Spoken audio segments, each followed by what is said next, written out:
আসসালামু আলাইকুম। তো দেশ সবাই কেমন আছেন? জানি অবশ্যই সবাই ভালো আছেন, আনন্দে আছেন। তো এত আনন্দের কারণ একটাই, আমাদের দেশকে স্বাধীন করেছি আমরা পুনরায়।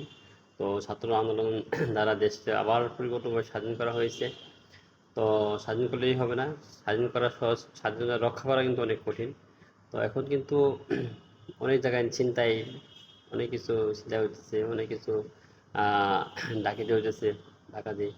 তো সবাই এগুলো আমরা নিজের নিজ নিজ দায়িত্ব থেকে আমরা এগুলো খেয়াল রাখবো, এবং কি নিজ নিজ দায়িত্ব থেকে সবাই আমরা সব দিকেই সতর্ক রাখবো, যেন আমাদের কেউ অন্য কেউ যেন আমাদের দেশকে ক্ষতি না করতে পারে, দেশ সম্পত্তি ক্ষতি না করতে পারে, এগুলো আমরা খেয়াল রাখবো। আর একটা কথা হচ্ছে, যারা ড্রাইভার ভাই আছেন তা অবশ্যই তারা নিজ নিজ দায়িত্ব নিয়ে গাড়ি চালাবেন।